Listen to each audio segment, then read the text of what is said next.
Ikiwa leo ni Mei 7 ya mwaka wa 2025, ninakusalimu kwa jina lipitalo majina yote. Hili si jina la mtu awaye yote, bali ni jina la Bwana wetu Yesu Kristo. Karibu katika mfululizo wa masomo ya kesha la asubuhi. Mwinue Yesu juu. Tuombe. Lihimidiwe jina lako Baba yetu na Mungu wetu ketia mahali pasiri juu mbinguni. Tunakushukuru kwa sababu ya upendo na neema ya ajabu katika maisha yetu. Tunasema asante kwa namna ambavyo umetulinda na kututunza. Tumekuja miguuni pako tukiwa na mahitaji yetu mbalimbali kila mmoja wetu. Nasi tunakusihi ukasikie kuomba kwetu, ukimtendea kila mmoja sasa na mapenzi yako. Ninakushukuru kwani utafanya hivyo na kuzidi katika jina la Yesu. Amina. Mada ya leo nasema kamwe sheria ya Mungu haibadiliki. Kutoka 31 aya 18 inasema: Hapo Bwana alipokuwa amekwisha zungumza na Musa katika mlima wa Sinai, akampa hizo mbao mbili za ushuhuda, mbao mbili za mawe zilizoandikwa kwa chanda cha Mungu. Wakati wa kipindi maalum cha mfumo wa dini ya Kikristo, adui mkubwa wa furaha ya mwanadamu ameifanya Sabato ya amri ya 4 kuwa lengo la shambulio maalum. Shetani anasema, nitafanya kazi kwa kupingana na makusudi ya Mungu. Nitawawezesha wafuasi wangu kuweka kando kumbukizi ya Mungu, Sabato ya siku ya 7. Hivyo nitauonyesha ulimwengu kwamba siku iliyotakaswa na kubarikiwa na Mungu imebadilishwa. Siku hiyo haitadumu kuishi katika akili za watu. Nitafuta kumbukumbu yake. Nitaweka badala yake siku ambayo haina sifa za Mungu, siku ambayo haiwezi kuwa ishara kati ya Mungu na watu wake. Nitawaongoza wawe wanaoikubali siku hii, kuweka juu yake utakatifu ambao Mungu aliweka juu ya siku ya 7. Kupitia katika kuanzishwa kwa Sabato ya uongo, adui aliazimu kubadilisha nyakati na sheria. Lakini je, amefanikiwa kweli kubadilisha sheria ya Mungu?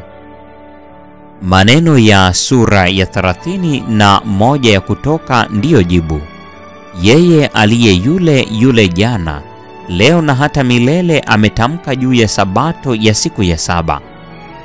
Ishara kati ya mimi na ninyi katika vizazi vyenu vyote. Ni ishara milele.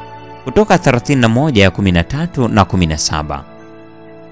Alama ya barabarani iliyobadilishwa inaelekeza katika njia isiyo sahihi. Lakini Mungu hajabadilika. Yeye bado ni Mungu Mwenyezi wa Israeli. Tazama, mataifa ni kama tone la maji katika ndoo.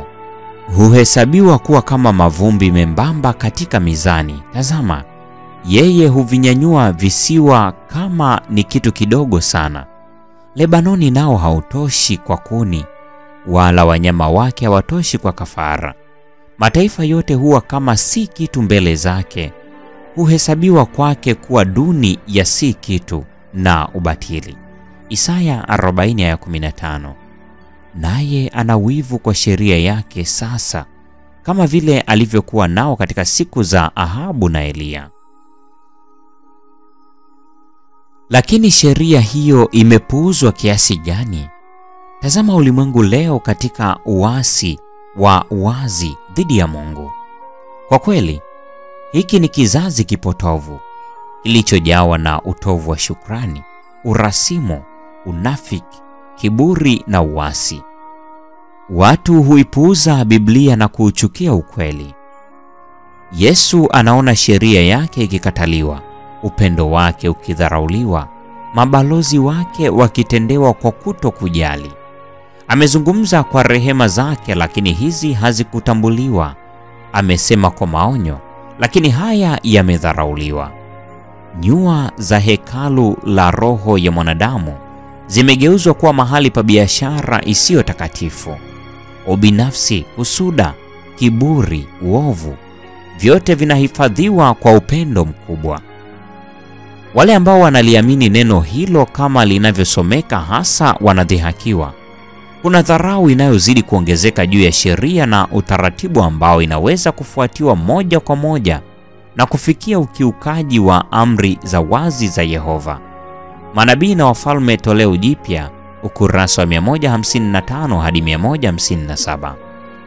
Yehova aliziandika amri zake 10 kwenye mbao za mawe ili wakazi wote wa dunia wapate kuielewa tabia yake ya milele isiyobadilika. Castles to Parents, Teachers and Students, ukurasa wa 248. Hii ni Mei 7, mada ikisema kamwe sheria ya Mungu haibadiliki.